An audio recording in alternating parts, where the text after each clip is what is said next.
الحمد للہ وحدہ والصلاة والسلام علی من لا نبی بعدہ وعلی آلہ واصحابہ الذین اوفوا عہدہ اما بعد فاعوذ باللہ من الشیطان الرجیم بسم اللہ الرحمن الرحیم یا ایہا الذین آمنوا لا تتبعوا خطوات الشیطان ومن يتبع خطوات الشیطان فإنه یأمر بالفحشاء والمنکر ولولا فضل اللہ علیکم ورحمتہ ما زکا منکم من احد ابدا ولكن اللہ یزکی من یشاء واللہ سمیع علیم سبحان ربک رب العزت عما یصفون وسلام علی المرسلین والحمد للہ رب العالمین سبحانک لا علم لنا الا ما علمتنا انک انت العلیم الحکیم رب اشرح لی صدری ویسر لی امری واحلل عقدۃ من لسانی یفقہوا قولی رب یسر ولا تعسر وتممہ بالخیر وبک نستعین اللہم انا نسألک علما نافعا ورزقا واسعا وعملا متقبلا درود شریف اللہم صلی علی سیدنا محمد وعلی آل سیدنا محمد افضل صلواتک بعدد معلوماتک وبارک وسلم اللہم صلی علی محمد النبی الامی وعلی آلہ وسلم تسلیما 18ویں پارے کا رکوع نمبر 9 سورہ النور کی آیت نمبر 21 569 نمبر صفحہ ہے. مل گیا جی.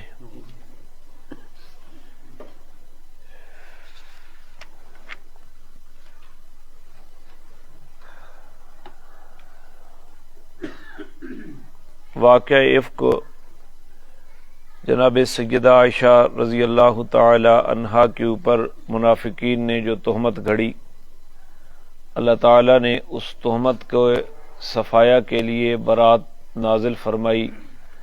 2 رکوع نازل کیے حضرت عائشہ رضی اللہ تعالی عنہا سے اس بہتان کو دور کرنے کے لیے. پچھلی دفعہ پورا واقعہ میں نے آپ کے سامنے بیان کیا،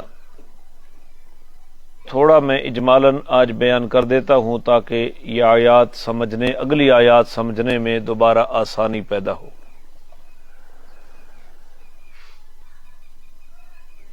غزوہ بنی مصطلق میں حضرت عائشہ قرآن اندازی کے پیش نظر رسول اللہ صلی اللہ علیہ وسلم کے ساتھ گئیں اور اپنی بہن حضرت اسماء سے ہار مانگ کے لے گئیں. واپسی کے اوپر وہ ہار حضرت عائشہ قضاء حاجت کے لیے گئیں. جب پڑاؤ کا کوچ کا وقت تھا لشکر کا، تو وہ صبح صادق سے پہلے رات کے آخری حصے کا وقت تھا. تو آپ جب قضاء حاجت کے لیے گئیں تو ہار ٹوٹ گیا. اس کی تلاش میں لگیں، دیر ہو گئی. واپس آئیں تو لشکر جا چکا تھا، کیونکہ پردے کی آیات کے نزول کے بعد حضرت عائشہ جس ہودج کے اندر سوار تھیں، جو اونٹنی کے اوپر رکھا جاتا، تو لوگوں نے اس کو اٹھا کر رکھ دیا. انہیں یہ پتہ نہ چلا کہ اندر حضرت عائشہ موجود ہے یا نہیں، اوپر پردہ پڑا ہوا ہے. تو یہ چلے گئے. سیدہ عائشہ رضی اللہ تعالی عنہا نے کمال ذہانت کا فیصلہ کیا کہ یہیں میں ٹھہر جاتی ہوں جہاں نبی علیہ الصلاۃ والسلام اور مسلمانوں کو میری غیر موجودگی کی اطلاع ہوگی تو وہ تلاش کرتے ضرور اسی جگہ کے اوپر آئیں گے. حضرت عائشہ کا عقیدہ سمجھ آیا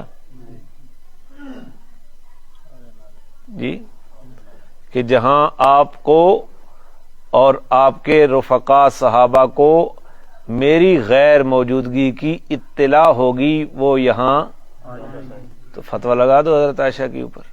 پتہ نہیں مولویوں نے بھی کیا نہ کیا گھڑ کے پیش کر دیا ہے، اور دوسروں کو گستاخ کہنا اور ایسی چیزیں، پیغمبر کی صفات ذکر کرنا جو خالق کائنات کی صفات ہیں۔ اللہ تعالیٰ ایسی چیزوں سے ہمیں محفوظ فرمائے۔ تو وہ وہاں رہ گئیں۔ تو بعد میں حضرت صفوان ابن معطل رضی اللہ تعالیٰ عنہ جو لشکر سے پیچھے رہتے اور وہ گری پڑی چیزوں کو اٹھاتے، وہ جب اس جگہ کے اوپر آئے تو حضرت عائشہ کی آنکھ لگ چکی تھی۔ پردے کے نزول سے پہلے انہوں نے حضرت عائشہ کو دیکھا تھا، تو قریب آئے تو انہوں نے دیکھ لیا، پہچان گئے کہ یہ تو سیدہ عائشہ ہیں۔ قریب آ کر انہوں نے اپنا اونٹ بٹھایا اور انا للہ و انا الیہ راجعون پڑھا۔ حضرت عائشہ کہتی ہے میری آنکھ کھل گئی۔ انہوں نے مجھ سے کوئی بات نہیں کی، میں اونٹ کے اوپر سوار ہو گئی۔ وہ مہار پکڑ کر مجھے قافلے کے ساتھ ملایا۔ یہ دوپہر کا وقت تھا، تو اس وقت عبداللہ بن ابی جو رئیس المنافقین تھا، وہ اپنے ساتھیوں کے ساتھ الگ بیٹھا تھا۔ اس نے پوچھا کہ یہ عورت کون ہے؟ بتایا گیا عائشہ ہے، اور یہ مرد صفوان ہے۔ تو اس نے کہہ دیا معاذ اللہ کہ تمہارے نبی کی بیوی کے اس کے ساتھ غلط تعلقات ہیں۔ اور یہ بات پھیلتی گئی، ایک مہینے تک یہ بات پھیلتی ہوئی، چلتی رہی۔ آخر میں رسول اللہ صلی اللہ علیہ وسلم کو پتہ چل گیا، حضرت ابو بکر کو بھی پتہ چل گیا، حضرت عائشہ کی ماں کو بھی پتہ چلا گیا۔ آپ علیہ الصلوۃ والسلام پریشان ہیں، کبھی کسی سے مشورہ کرتے ہیں، کبھی کسی سے مشورہ کرتے ہیں۔ ایک مہینے تک وحی نہ آئی۔ جب حضرت عائشہ کو پتہ چلا تو حضرت عائشہ اپنے میکے چلی گئیں، رسول اللہ صلی اللہ علیہ وسلم سے اطلاع پا کر۔ تو وہاں حضرت عائشہ رہنے لگی، اور جب ان کو علم ہوا تو وہ بیمار بھی پہلے ہی تھیں، پھر زاروں قطار رونے لگیں۔ رسول اللہ صلی اللہ علیہ وسلم ایک مہینے کے بعد حضرت عائشہ کے پاس گئے، اور آپ نے فرمایا عائشہ اگر تو بے گناہ ہے تو پھر تو بے گناہ ہے، لیکن اگر تجھ سے کچھ قصور ہو گیا ہے تو تو اللہ سے معافی مانگ لے۔ تو حضرت عائشہ نے عرض کیا کہ میں اگر کچھ کہوں کہ میں پاک صاف ہوں تو آپ کے ذہنوں میں بات پڑ چکی ہے، آپ میری بات نہیں مانو گے، تو میں اپنا معاملہ اللہ کے اوپر چھوڑتی ہوں، اور یوسف علیہ الصلوۃ والسلام کے والد کی طرح، حضرت یعقوب کی طرح صبر جمیل کا مصداق۔ تو حضرت عائشہ کہتی ہیں میں نے پھر پہلو پلٹ لیا۔ مجھے یہ یقین تھا کہ اللہ میری صفائی پیش کر دے گا، لیکن خیال یہ تھا کہ اللہ خواب کے ذریعے پیش کر دے گا، لیکن خواب وغیرہ کوئی نہیں۔ یہ میں اختصاراً واقعہ، تفصیلی واقعہ میں نے پچھلی دفعہ بیان کر دیا ہے، صرف ان آیات کو سمجھانے کے لیے تھوڑی آیات کو ذکر کر رہا ہوں۔ تو قرآن کریم کی اس کے بعد حضرت عائشہ کہتی ہے کہ وحی کا نزول شروع ہو گیا، اور رسول اللہ صلی اللہ علیہ وسلم وحی سن رہے، اور میرے ماں باپ کانپ رہے ہیں، پتہ نہیں وحی کیا فیصلہ کرے گی۔ تو قرآن کے 2 رکوع حضرت عائشہ کی شان میں اترے۔ حضرت عائشہ کہتی ہے کہ میرا یہ گمان بھی نہیں تھا کہ اللہ قرآن بنا کر میری صفائی اتارے گا۔ تو پھر اس کے بعد حضرت عائشہ کی والدہ ام رومان نے حضرت عائشہ کو کہا کہ آپ رسول اللہ کا شکریہ ادا کریں۔ تو حضرت عائشہ نے جواب میں فرمایا کہ اماں نہ تیرا شکریہ ادا کرتی ہوں، نہ باپ کا شکریہ ادا کرتی ہوں، کسی نے بھی میرا دفاع نہیں کیا، اور نہ آپ کا شکریہ ادا کرتی ہوں، بلکہ میں شکریہ اس رب کا ادا کروں گی جس نے میری صفائی نازل کی۔ تو یہ حضرت عائشہ نے فرمایا یہ آیات نازل ہوئیں۔ تو منافقین نے جو پراپیگنڈا کیا تھا اس کی زد میں 3 مخلص صحابی بھی آ گئے۔ وہ اس پراپیگنڈے سے متاثر ہو کر ان کے زبان سے بھی ایسے لفظ نکل گئے۔ 2 بدری صحابی ہیں، حضرت حسان بن ثابت رضی اللہ تعالیٰ عنہ، یہ نام آپ نے سنا ہوگا، شاعر رسول، جس کے لیے حضور ممبر اپنا پیش کرتے تھے شاعری کے لیے۔ رسول اللہ صلی اللہ علیہ وسلم جس کو اپنی چادر دیتے، ان کے منہ سے بھی ایسی باتیں نکل گئی۔ مخلص تھے، بھولے بالے تھے، یہ پراپیگنڈے سے متاثر ہو گئے۔ اور دوسرے حضرت مستح بن اساسہ رضی اللہ تعالی عنہ، یہ حضرت صدیق اکبر کی خالہ زاد بہن کے بیٹے تھے، بھانجے تھے، اور ان کا خرچہ بھی حضرت صدیق اکبر چلاتے تھے، انتہائی غریب آدمی تھے، تو کھاتے بھی حضرت صدیق اکبر کے گھر تھے۔ تو یہ بھی اس تہمت کا شکار ہو گئے، اس تہمت لگانے والوں کے ہتھے چڑھ گئے، ان کی زبان سے بھی۔ اور تیسری عورت رسول اللہ کی سالی حضرت حمزہ بنت جاش رضی اللہ عنہ وہ بھی اس کا شکار ہو گئی۔ تو پھر جب یہ آیات نازل ہوئیں تو اس کے بعد ان کے اوپر حد جاری کی گئی، 80 کوڑے لگائے گئے، حضرت حسان کو بھی لگائے گئے اور حضرت مستہ کو بھی لگائے گئے اور حضرت حمنہ کو بھی لگائے گئے، لیکن اللہ تعالیٰ نے ان کا قصور معاف کر دیا۔ منافقین کا قصور اللہ تعالیٰ نے معاف نہیں کیا کیونکہ انہوں نے توبہ نہیں کی۔ اب دیکھو تاریخ اگر آپ پڑھیں گے تو تاریخ تو کہہ رہی نبی کی بیوی کے اوپر الزام لگانے والوں میں یہ بھی ہے، لیکن اللہ تعالیٰ نے ان کو کیا کر دیا؟ جس نے حساب و کتاب لینا ہے اس نے جب معاف کر دیا ہے تو جب بندہ توبہ کر لیتا ہے تو گویا اس طرح ہو جاتا ہے اس نے گناہ کیا ہی نہیں ہے۔ تو ہم نے صحابہ کے بارے میں تاریخ کو نہیں دیکھنا بلکہ قرآن کو دیکھنا ہے یا نبی پاک کے فرمان کو دیکھنا ہے۔ جب اللہ اور اللہ کے رسول معاف کر رہے ہیں تو ہم کون ہوتے ہیں؟ بڑے غیرت مند۔ جس طرح حضرت علی رضی اللہ تعالیٰ عنہ کی شہادت کے بعد ان کے لخت جگر سیدنا حسن رضی اللہ تعالیٰ عنہ نے حضرت امیر معاویہ رضی اللہ عنہ کے ساتھ صلح کر دی اور اپنی خلافت ان کے حوالے کر دی اور ان کے ہاتھ کے اوپر بیعت کر دی۔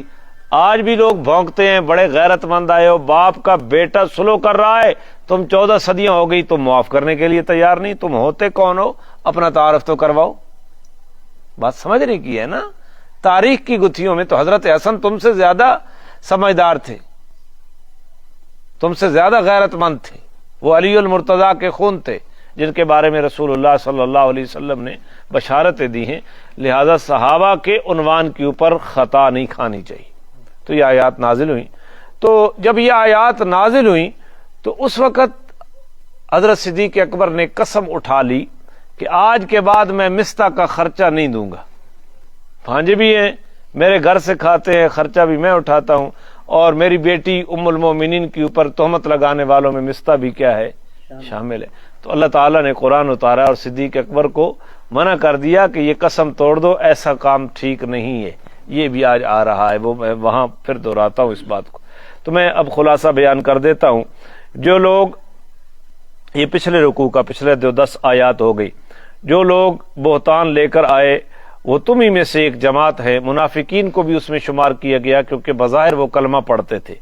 اس بہتان کو تم اپنے حق میں برا مت سمجھو بلکہ وہ تمہارے لیے بہتر ہے، اور ہر آدمی ان میں سے جتنا اس نے گناہ میں حصہ ڈالا اس کو اتنا ہی گناہ کا حصہ ملے گا، اور وہ آدمی جو اس کا والی بنا اس بڑے بہتان کا، ان میں سے اس کو عذاب عظیم ہوگا۔ اس سے مراد عبداللہ بن ابی ہے۔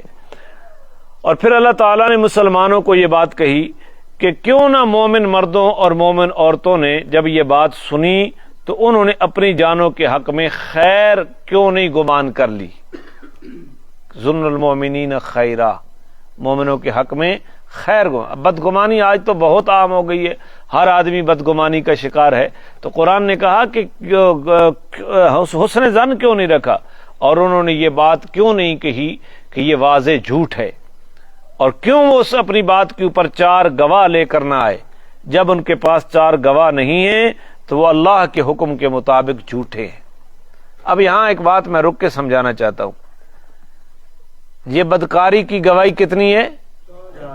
4 گواہ، اور وہ بھی مرد۔ ایک آدمی اس نے بدکاری اپنی آنکھ سے دیکھی ہے، اس نے بدکاری اپنی، وہ بولتا ہے کہ میں نے فلاں مرد کو فلاں عورت کے ساتھ اس فعل بد میں مبتلا دیکھا ہے، اور اس کے پاس 4 مرد گواہ نہیں ہیں، 4 مرد گواہ۔ عدالت میں مفتی بیٹھا ہے، جج فیصلہ کرنے والا، وہ کیا فیصلہ کرے گا؟ کس کو؟ گواہ کس کو؟ چلو جب بولیں گے تو میں آگے چلوں گا۔ میں پھر مقدمہ رکھ دیتا ہوں، میں تھوڑا جاگنا چیک کرے نا پہ۔ ایک آدمی نے اپنی آنکھ سے دیکھا ہے کہ کوئی مرد کسی عورت کے ساتھ بدکاری میں مبتلا ہے، اور وہ مقدمہ عدالت میں چلا جاتا ہے، اور عدالت کا جج بھی مفتی ہے، بہت بڑا علامہ ہے،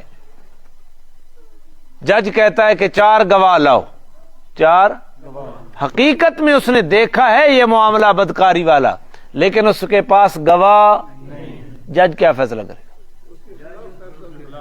کس کے خلاف؟ جس نے دیکھا ہے اس کے خلاف فیصلہ کرے گا، اور اسے کہے گا کہ تیرے پاس 4 آدمیوں کی گواہی نہیں ہے، لہذا تو نے یہ بہتان لگایا ہے، تیری پیٹھ کے اوپر 80 درے لگیں گے۔ تہمت لگانے والے کے اوپر تہمت لگانا، حد قذف لگے گی۔ کتنے درے لگیں گے؟ اب جج نے فیصلہ ٹھیک کیا؟ آپ اپنے بارے میں سوچ لینا کہ میں نے خود دیکھا ہے اپنی آنکھوں سے، لیکن عدالت میں 4 گواہوں سے ثابت نہیں کر سکا، تو جج کا فیصلہ ٹھیک ہے؟ جج تو عالم الغیب نہیں ہے نا، جج نے قانون کو دیکھنا ہے، جج نے اس کی دیانت کو نہیں دیکھنا۔ میں ایک بات سمجھانا چاہتا ہوں، دیانت کے معاملات کا قضاء کے ساتھ، فیصلے کے ساتھ کوئی تعلق نہیں ہوتا، وہاں قانون کو دیکھا جائے گا۔ تو اب جس نے دیکھا ہے وہ جج کو گالیاں دے گا، وہ تو گالیاں دے گا نا، میرے ساتھ زیادتی ہوئی ہے، اس کا گالیاں دینا اس جج کو ٹھیک ہے؟ آپ جاگ کے بیٹھے ہیں تو پھر جواب دیں، سمجھ آ رہا ہے؟ ٹھیک ہے؟ کیوں غلط ہے؟ کیونکہ وہ قانون کے مطابق گواہ پیش نہیں کر سکتا۔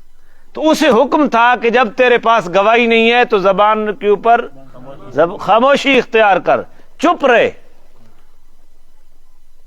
بدکاری کی باتیں سنانا بھی بدکاری کے پھیلاؤ کا باعث ہے، سمجھی بات؟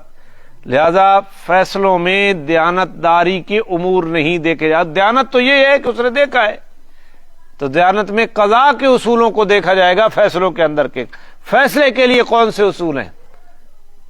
یہ میں نے اس لیے کی کہ لوگ تھانے جاتے ہیں، وہ مجھے ثالث لکھواتے ہیں، لیکن جب میرے پاس آتے ہیں نا تو پھر ان کے گمان میں جو ہوتی ہے وہ تو فیصلہ ہوتا نہیں ہے، جب ہم فیصلہ لکھتے ہیں تو پھر ناراض ہو جاتے ہیں۔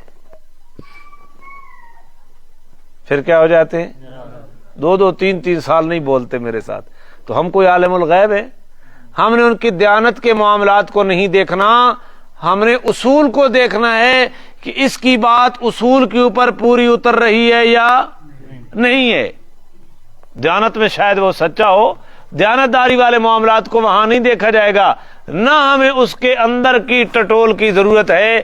ہمیں جو اصول بتایا گیا ہے اس اصول کو پیش نظر رکھ کر ایک فیصلے کی طرف ہم جائیں گے۔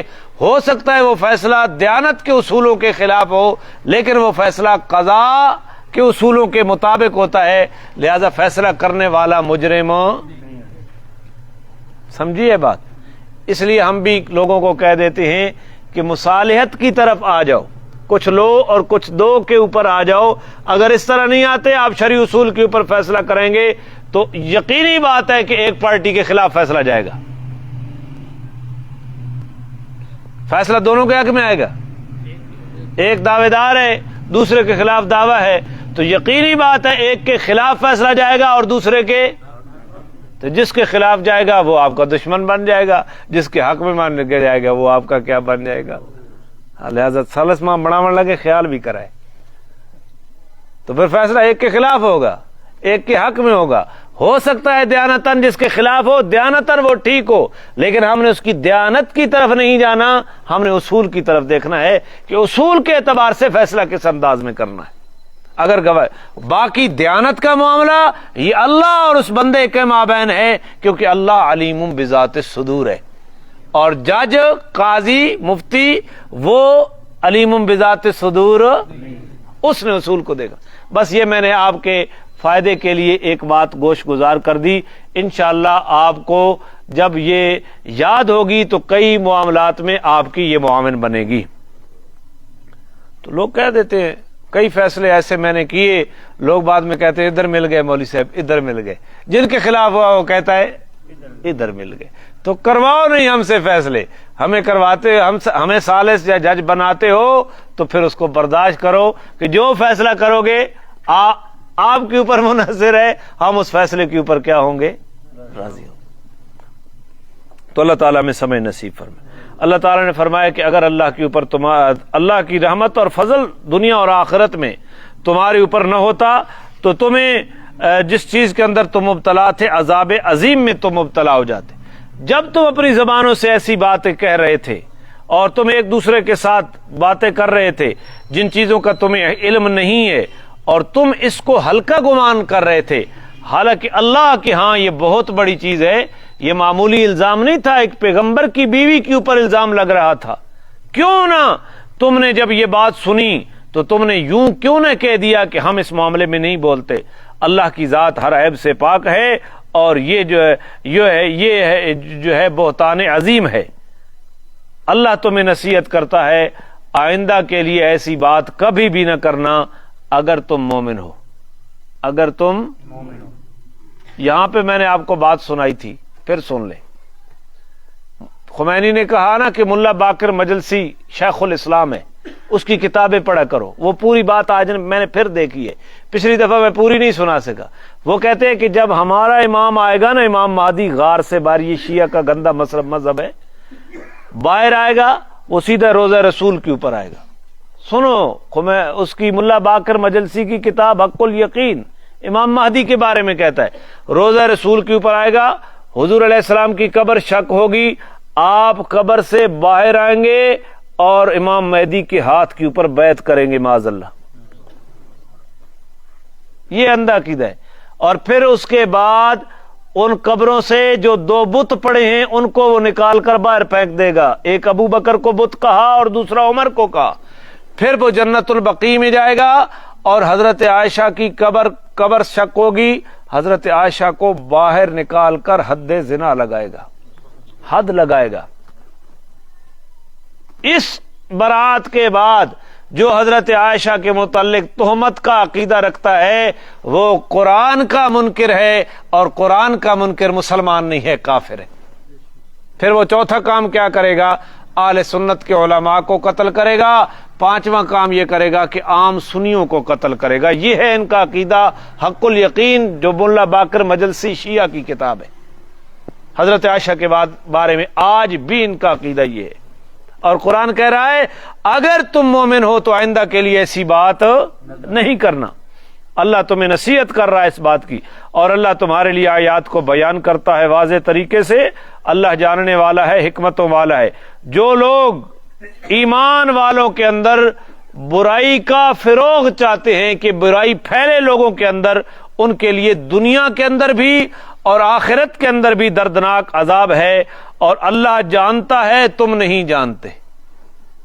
اور اللہ کا فضل تمہارے اوپر نہ ہوتا، اس کی رحمت نہ ہوتی، یعنی اس نے تمہیں توبہ کی توفیق دے دی ہے۔ اللہ شفقت کرنے والے ہیں، رحم کرنے والے ہیں۔ یہ تھی وہ آیات جو پچھلے درس تک بیان ہوئی۔ اب آگے چلیں۔ اب اللہ تعالیٰ ایمان والوں کو خطاب کر رہا ہے۔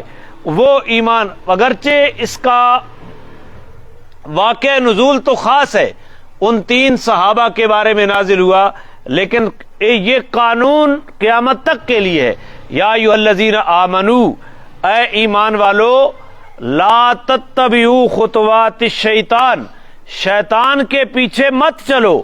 ومن یتبع خطوات الشیطان، جو بھی شیطان کے پیچھے چلے گا، فإنہ یأمر بالفحشاء والمنکر، شیطان کا کام ہی یہ ہے کہ وہ ہر وقت حکم ہی بے حیائی کا کرتا ہے اور برائی کا کرتا ہے۔ شیطان کیا کرتا ہے؟ بے حیائی اور برائی کا حکم کرتا ہے۔ لہذا ایمان والو شیطان کے پیچھے نہ چلو۔ ولولا فضل اللہ علیکم ورحمتہ ما زکا منکم من احد ابدا، اگر اللہ کا فضل اور اللہ کی رحمت تمہاری اوپر نہ ہوتی تو تم میں سے کوئی بھی اور کبھی بھی پاک نہ ہوتا، تم میں سے کوئی بھی اور کبھی بھی پاک نہ ہوتا۔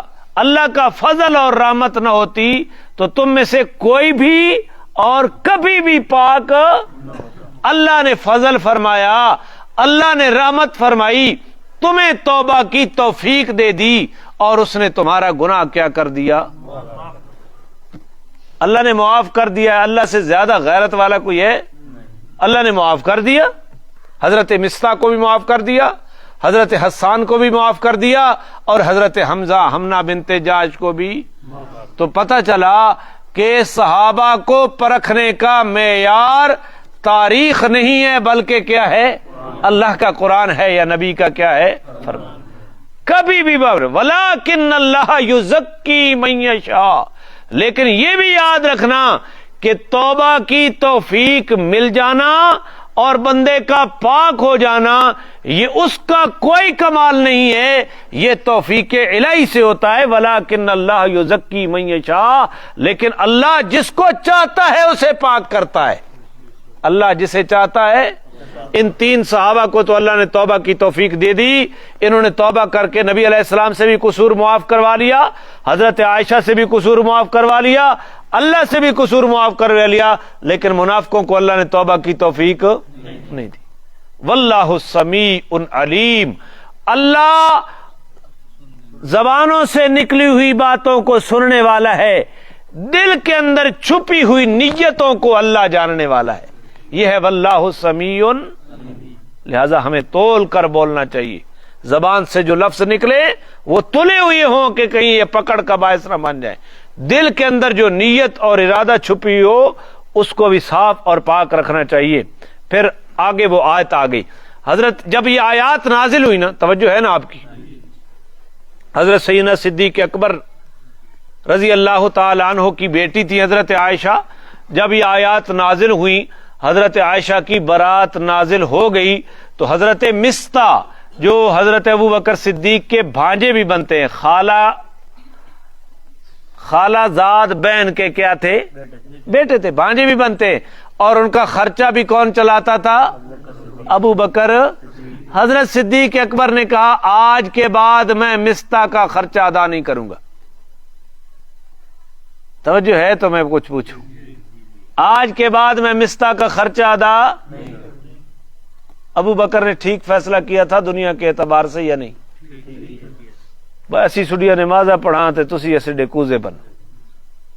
تو ہمارے گھر سے کھاتا ہے اور تو بھی تہمت لگانے والوں کے ساتھ ہو گیا. یہاں بعض مفسرین نے لکھ دیا کہ معاذ اللہ ابو بکر غیرت تعصب قومی کا شکار ہو گئے. یہ بات نہیں ہے. یہ اصل ٹھوکر کیوں لگتی ہے؟ جب بندہ استاد سے نہیں پڑھتا نا تو وہ اپنی عقل سے سوچتا ہے کہ ابو بکر نے یہ جملہ قومی تعصب میں کہا. معاذ اللہ ایسی بات نہیں ہے. اگر قومی تعصب میں ابو بکر یہ بات کرتے تو اس دن کرتے جس دن تہمت انہوں نے لگائی تھی.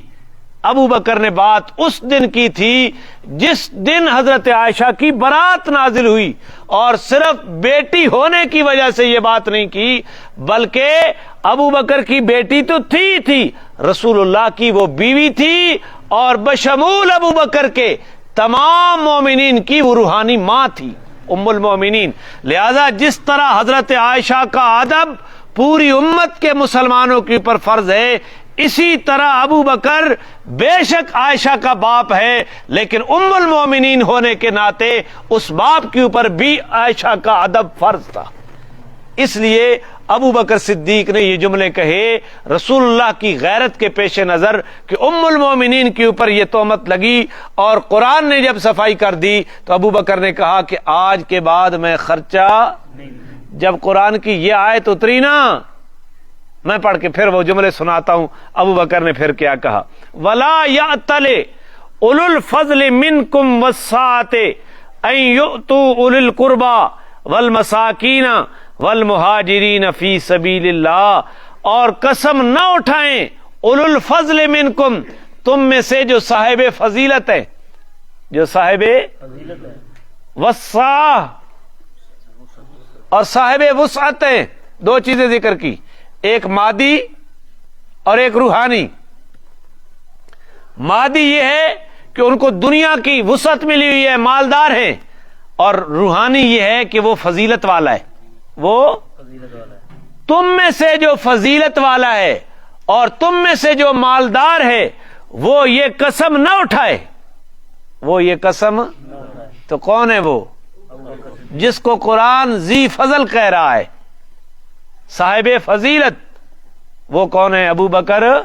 اور جو ابو بکر کو صاحب فضیلت نہیں مانتا وہ اپنے ایمان کی خیر منائے. ابو بکر تو کچھ نہیں بگڑ رہا. اللہ تعالیٰ نے فرمایا تم میں سے جو صاحب فضیلت ہیں اور صاحب وسعت ہیں وہ قسم نہ اٹھائیں کہ ہم نہیں دیں گے اولو القربا، رشتہ داروں کو، والمساکین اور مسکینوں کو، والمہاجرین فی سبیل اللہ اور اللہ کے رستے میں ہجرت کرنے والوں کو ہم. وہ جو حضرت مستہ تھے وہ مسکین بھی تھے، محتاج تھے، اور ابو بکر کے رشتہ دار بھی تھے، اور فی سبیل اللہ مہاجر بھی تھے، مکے سے ہجرت کر کے مدینہ میں تشریف لے گئے تھے. تو یہاں قرآن نے اس کو اس کے بعد مہاجر فی سبیل اللہ گنا ہے. تو قانون یہ بنا کہ کسی آدمی سے کوئی غلطی ہو جائے تو وہ غلطی اس کی سابقہ فضیلت کو نہیں ختم کر دیتی. بندہ ہے نا، اس سے غلطی ہو گئی تو ایک غلطی ہو گئی تم نے اس کی پوری زندگی کے کردار کے اوپر پانی پھیر دیا، یہ کہاں کا انصاف ہے؟ تو اللہ تعالیٰ نے فرمایا غلطی تو اس سے ہوئی ہے لیکن پھر بھی وہ مہاجر فی سبیل اللہ ہے. ایم کیو ایم والا مہاجر نہیں، یہ فی سبیل اللہ کا لفظ کہہ رہا ہے، اس کو ایم کیو ایم سے استثناء مل گیا ہے. اگر صرف مہاجر ہوتا تو شاید ایم کیو ایم والے بھی اس میں شامل ہوتے، لیکن یہاں اللہ نے فرمایا والمہاجرون فی مہاجرین فی سبیل اللہ، اللہ کی رستے میں ہجرت کرنے والے، تو ان کو نہ دیں گے، قسم نہیں اٹھائیں. وَلْيَعْفُوا وَلْيَصْفَحُوا، صاحب فضیلت اور صاحب وسعت کو یہ چاہیے کہ وہ درگزر کرے اور معاف کر دے. اسے کیا چاہیے؟ وہ کیا کرے؟ گویا اللہ تعالیٰ فرما رہے ہیں کہ اسے چاہیے کہ درگزر کرے. وہ الا تحبون، کیا تم اس بات کو پسند نہیں کرتے ان یغفر اللہ لکم، کہ اللہ تمہاری غلطیوں کو معاف کر دے؟ تم آج اپنی وجہ سے نہیں معاف کر رہے تو کیا تم یہ نہیں چاہتے کہ کل اللہ تمہاری غلطیوں کو معاف کر دے؟ اور یہ لوگوں کی غلطیاں معاف کرنا یہ اتنا بڑا عمل ہے، قیامت کے دن اللہ گناہوں کے باوجود اس بندے کو معاف کر دیں گے کہ یہ لوگوں کی غلطیاں معاف کرتا تھا، میں اللہ کو حیا آتا ہے کہ میں اسے معاف نہ کروں، اللہ اس وجہ سے اس کو معاف کر دے. بلکہ ایک بندے کے بارے میں تو حدیث میں آتا ہے اس کے پاس کوئی نیکی نہیں ہوگی، صاحب ثروت، اللہ فرمائے وہ کوئی نیکی لے آ، وہ کہے گا کوئی نیکی نہیں ہے، اللہ فرمائیں گے سوچ لے. سوچے گا اسے نیکی یاد آئے گی کہ میں اپنے ملازموں کو کہتا کہ جو تمہارے پاس چیز لینے آئے اسے پیسوں سے دے دو، اور جو واپس کرنے آئے اسے واپس کر دو، اور جس کے پاس پیسے نہیں ہیں اس کو مفت میں دے دو، واپس نہیں کرنا، اس کو مفت میں دے دو. اور کسی سے کوئی غلطی ہو جائے تو اس کی غلطی کو معاف کر دو. میں نے ملازموں کو، تو اللہ تعالیٰ فرمائیں گے اس آدمی کو جب تو بندوں کو معاف کر دیتا تھا، جا میری رحمت سے بعید ہے کہ میں تجھے معاف نہ کروں، میں نے بھی تجھے معاف کر دی. انتقام لینا کوئی بہادری نہیں ہے. ہم بڑے بڑے بہادری کے قصے کہانیاں ہم نے مشہور کی ہوئے ہیں. امام الانبیاء سے پوچھتے ہیں، حضور نے فرمایا بہادر اور دلیر آدمی وہ نہیں ہے جو مجموعوں کو پچھاڑ دے، فرمایا دلیر وہ ہے جو انتقام لے سکتا ہے، بدلہ لے سکتا ہے، قوت اس کے اندر ہے، لیکن اس کے باوجود معاف کر دیتا ہے، بدلہ نہیں لیتا. اللہ ہمیں ایسا دلیر بنا دے. تو فرمایا وَلْيَعْفُوا وَلْيَصْفَحُوا، کیا تمہیں پسند نہیں ہے کہ اللہ تمہیں معاف کر دے؟ سنو اب وہ جملہ، جب یہ آیت اتری نا تو سیدنا صدیق اکبر نے فرمایا ہاں کیوں نہیں، ہم یہ چاہتے ہیں کہ اللہ ہمیں معاف کر دے، آئندہ کے لیے پہلے سنگل دیتا تھا، آئندہ دگنا دوں گا. پہلے سنگل دیتا تھا، آج لوگوں کے کتنے غیرت کے مسائل ہیں. جب ان کے پاس سلو کے لیے جاؤ بادشاہ تھوڑے نال تھی وی آتا سی کے کرا ہے، تم ہمیں کیا کہتے؟ تو اس سے بڑا غیرت کا کوئی مسئلہ تھا؟ تو سیدہ صدیق جو ہی قرآن اترا تو سیدہ صدیق اکبر نے فرمایا پہلے سنگل دیتا تھا، اب کتنا دوں گا؟ تو یہ کون ہے جس کو حضرت ابوبکر کہتے ہیں اب ڈبل دوں گا۔ یہ وہی ہے جس نے ابو بکر کی بیٹی کے اوپر تہمت لگانے والوں میں شرکت کی، یہ وہی ہے جس نے ام المومنین کے تہمت لگانے کے اوپر شرکت کی، یہ وہی ہے جس نے رسول اللہ کی بیوی کے اوپر تہمت لگانے والوں میں شرکت کی ہے۔ لیکن جب قرآن نے ترغیب دی ہے تو ابو بکر نے کہا اب سنگل نہیں، کیا دوں گا؟ ڈبل دوں گا۔ غیرت کے مسائل قرآن و سنت سے پوچھنے ہیں، اپنے معاشرے سے نہیں پوچھنے۔ ہم نے اللہ معاف فرمائے جو بے غیرتی ہے اس کا نام غیرت رکھا ہوا ہے، اور جو غیرت ہے اس کا نام بے غیرتی رکھ دیا۔ صاحب پتہ نہیں کیا نہ کیا کرتے ہیں ہم۔ واللہ غفور الرحیم، اللہ بخشنے والے ہیں اور رحم کرنے والے ہیں۔ جب اللہ کی یہ صفت ہے، پھر آگے چلو، ان الذین یرمون المحصنات الغافلات۔ لوگ تانے دیتے ہیں نا، او بھائی فلانے بندے تو سوڑے بڑے چاقو مار رہے تھے، تو وہاں تو سنا بیٹھا، جب سلو ہو گئی تو پھر کیا ہو گئے؟ سلو ہو گئی، قتل کی سلو ہو جاتی ہے، رشتوں میں گڑبڑ ہو جائے تو سلو ہو جاتی ہے۔ صلح کا کیا معنی ہے؟ صلح کا معنی ہے کہ ماضی کیا ہو گیا؟ ختم ہو گیا، اب ماضی کا ذکر بھی نہیں کرنا۔ یہ غیرت ہے، اور یہ بے غیرتی ہے کہ صلح کر کے پھر اس کے ساتھ بغض رکھنا، اس کا نام بے غیرتی ہے۔ غیرت کا تقاضا یہ ہے کہ جب صلح کی ہے تو پھر دل کے اندر میل کو ختم کر دے، اب اس کے ساتھ دوستی والا تعلق ہونا چاہیے، اب بغض اور حسد نہیں ہونا چاہیے۔ ان الذین یرمون المحصنات، یہ منافقوں کے بارے میں، ان الذین یرمون المحصنات الغافلات المؤمنات، وہ لوگ جو پاک دامن اور جو چالاک عورتیں نہیں ہیں، بھولی بالی، غافلات کا معنی میں کر رہا ہوں بھولی بالی عورتیں، اور مومن عورتوں کے اوپر بدکاری کی تہمت لگاتے ہیں، لعنوا فی الدنیا والآخرہ، دنیا کے اندر بھی ان کے اوپر لعنت کر دی گئی اور آخرت کے اندر بھی ان کے اوپر لعنت کر دی گئی۔ ہے تو منافقوں کے بارے میں نازل ہوئی، لیکن آج بھی اگر کوئی کسی شریف پاک دامن مومن عورت کے اوپر بدکاری کی تہمت لگائے گا اور توبہ نہیں کرے گا، اور اس توبہ میں ہے اس سے بھی معاف کروائے، تو دنیا کے اندر بھی اس کے اوپر لعنت لگا دی جائے گی اور آخرت کے اندر بھی اس کے اوپر لعنت لگا دی جائے گی۔ وَلَهُمْ عَذَابٌ عَظِيمٌ، اور ان کے لیے بہت بڑا عذاب ہے۔ یوم تشہد علیہم السنتہم وایدیہم وارجلہم بما کانوا یعملون، جس دن ان کی زبانیں ان کے خلاف گواہی دیں گی، ان کے ہاتھ ان کے خلاف گواہی دیں گے، اور ان کے پاؤں ان کے خلاف گواہی دیں گے، ان کے اعمال کی گواہی دیں گے۔ زبان، دونوں ہاتھ اور دونوں، یہاں ایک لطیفہ ہے، زنا کی گواہی کتنے گواہ ہیں؟ تو زبان سے اس نے تہمت لگائی، زبان سے تہمت لگائی تو قیامت کے دن 4 گواہ کھڑے ہو جائیں گے، 2 ہاتھ اور 2 پاؤں، کہ اس نے یہ تہمت لگائی ہے۔ تو اللہ تعالیٰ فرما رہے ہیں جس دن زبان ان کے خلاف گواہی دے گی، ہاتھ ان کے خلاف گواہی دیں گے، پاؤں ان کے خلاف گواہی دیں گے ان کے اعمال کے۔ دنیا میں تو یہ ہاتھ پاؤں انسان کے تابع ہیں، ہاتھ نہیں چاہتا کہ میں چوری کروں، لیکن بندہ جس بندے کے یہ تابع ہیں ہاتھ، وہ ہاتھوں سے کام کرواتا ہے، پاؤں سے چل کے جاتا ہے۔ قیامت کے دن ہاتھ پاؤں انسان کے تابع نہیں رہیں گے، اور یہ ہاتھ پاؤں انسان کے اعمال کے اوپر گواہی دیں گے، خلاف گواہی دیں گے۔ اللہ تعالی ہمیں معاف فرمائے۔ یومئذ یوفیہم اللہ دینہم الحق، وہ دن جس دن میں اللہ ان کو پورا صحیح بدلہ دے گا۔ وَيَعْلَمُونَ أَنَّ اللَّهَ هُوَ الْحَقُّ الْمُبِينُ، اور وہ یہ جان لیں گے کہ اللہ تعالیٰ جو ہے وہ واضح بدلہ دینے والے ہیں، انصاف کرنے والے ہیں۔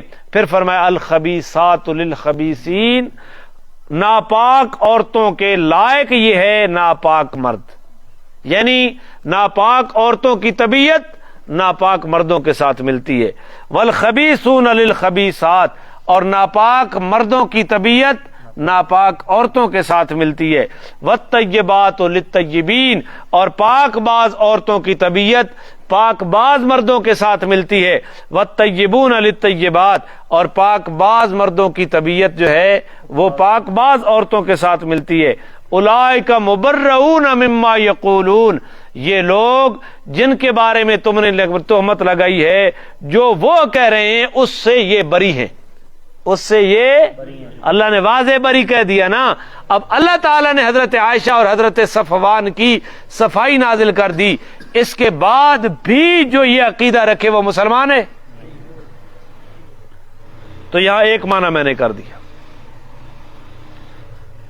کہ ناپاک عورتیں ان کی مناسبت کن کے ساتھ ہے، اور ناپاک مردوں کی مناسبت ناپاک عورتوں کے ساتھ، اور پاک باز عورتوں کی مناسبت اور پاک باز مردوں کی مناسبت. سارے نہیں بولنے، پاک باز یہ مناسبت کا ذکر ہو رہا ہے، ان کے مزاج کا ذکر ہو رہا ہے، قانون نہیں بیان کیا جا رہا. وگرنہ کئی لوگ اچھے ہوتے ہیں، بیوی اچھی نہیں ہوتی، بیوی اچھی ہوتی ہے اس کا خاوند اچھا. قانون نہیں بیان کیا جا رہا، مناسبت ذکر کی جا رہی ہے. اور ظالموں، تم نے جس کے بارے میں خیال کیا وہ تو نبی کی بیوی ہے. اور حدیث میں آتا ہے، حضرت عبداللہ بن عباس کہتے ہیں ما بغت امرات نبی قط، کسی نبی کی بیوی بدکارہ نہیں ہے. پہلے زمانے میں جب کافر اور مسلم کے درمیان رشتہ نکاح جائز تھا، اس شریعت نے حرام کر دیا ہے، پہلی شریعتوں میں جائز تھا. نبیوں کی بیویاں کافرہ تو رہی ہیں لیکن بدکارہ نہیں تھی. حضرت لوط علیہ السلام کی بیوی کافرہ تھی، بدکارہ نہیں تھی. حضرت نوح علیہ السلام کی بیوی بھی کافرہ تھی، کافرہ ہو سکتی تھی لیکن بدکارہ.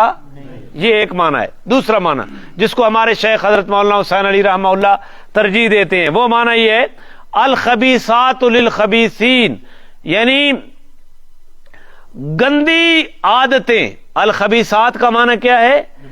گندی عادتیں للخبیثین، گندے مردوں کو سجتی ہیں. والخبیثون للخبیثات، اور گندے مرد گندی عادتوں کے خوگر ہوتے ہیں. والطیبات للطیبین، اچھی باتیں اچھے مردوں کو سجتی ہیں.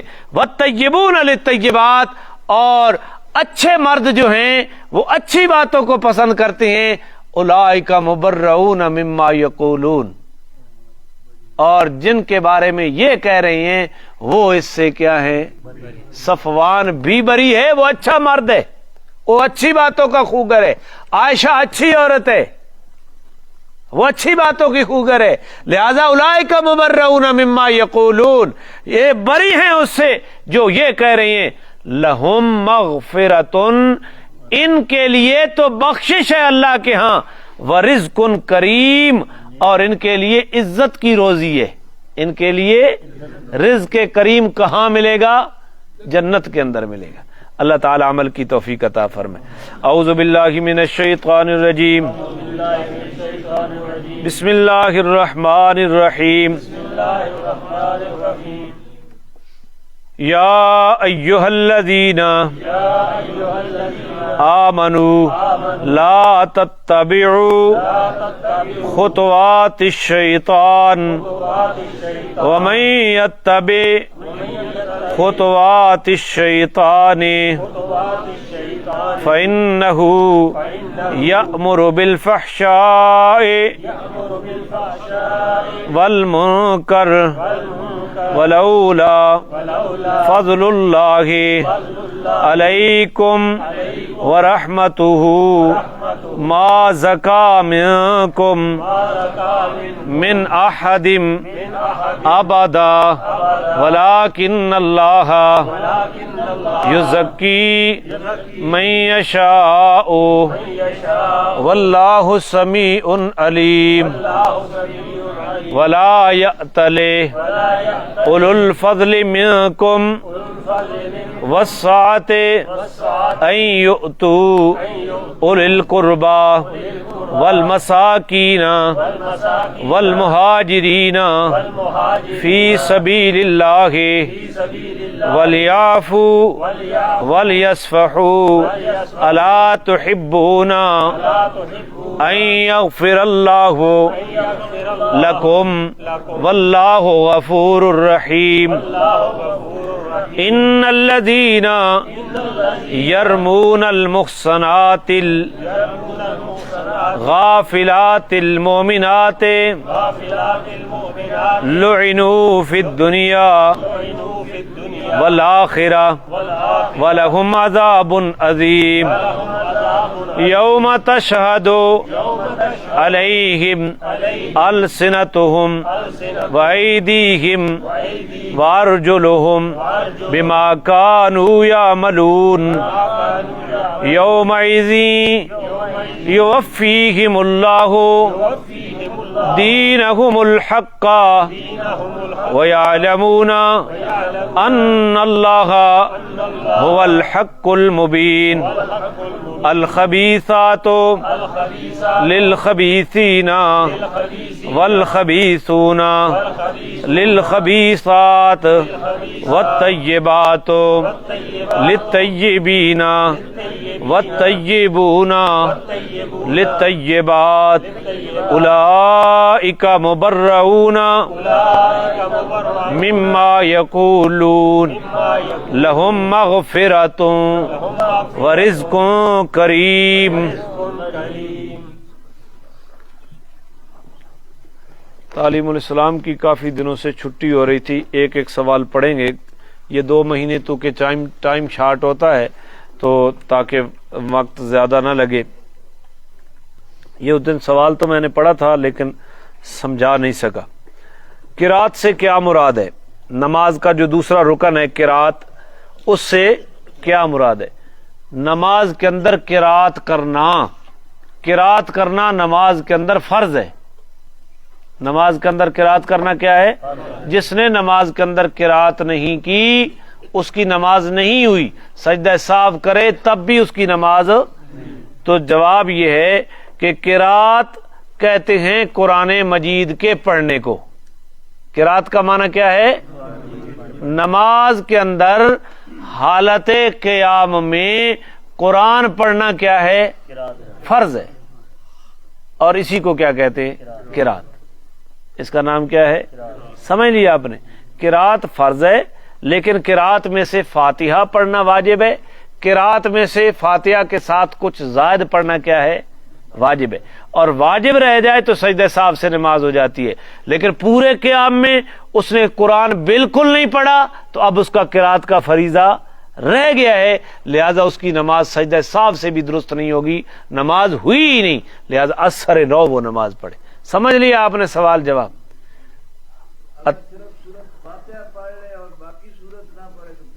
اگر جان بوجھ کر باقی صورت نہیں پڑھی تو پھر نماز واجب الاعادہ ہے، لوٹانا واجب ہے، اثر نو۔ لیکن اگر بھولے سے باقی صورت رہ گئی ہے تو پھر سجدہ سہو سے اس کی نماز درست ہو گئی۔ اللہ آج جزائے خیر دے حاجی صاحب کو کہ جنہوں نے سوال کر کے مسئلہ پوچھ لیا ہے۔ انما الشفاء وعی السوال، کہ شفا جو ہے وہ سوال پوچھنے کے اندر ہے، بات پوچھنے کے اندر ہے، تشفی ہو جاتی ہے۔ کسی آدمی کے ذہن میں کوئی بات ہو رہی ہو تو وہ ضرور پوچھا کرے 2-4 آخری منٹ، لیکن یہ کوشش کیا کرے کہ جو عنوان چل رہا ہے اس عنوان کے مطابق سوال کرے۔ عنوان کے خلاف سوال کرے گا تو پھر ماحول بھی بعض اوقات ڈسٹرب ہونے کا خطرہ ہوتا ہے۔ عطیف نہیں آ رہا بھائی تیرے ذمے، ادھر بیٹھا سامنے، عمر دراز بھی ادھر بیٹھا، وہ بھی نہیں آ رہا، کہنے ذمے بھائی عمر دراز نہیں آ رہا، احسان نہیں آ رہا، حامد نہیں آ رہا، تو میں بھائی لگے بہ کے بھوئی والے کوٹھے درس دینا نہ وا، تسی گھر موبائل تے ویکھنے روائے۔ کون دعوت دے گا بھائی عمر دراز کو؟ کل جتنے آدمی بازار میں جائیں وہ سارے عمر دراز کی دکان پہ جانا ہے۔ کون کون جو جائے گا سارے دعوت دیں گے نا۔ محمد احسان کو بھی دعوت دیں، عطیف کو بھی دعوت دیں، جو ساتھی نہیں آ رہے آپ ان کی فکر فرمائیں۔ اور آپ نے جب یہ فکر کرنی شروع کر دی انشاءاللہ اس مسجد میں جگہ نہیں رہے گی، کم ہو جائے گی۔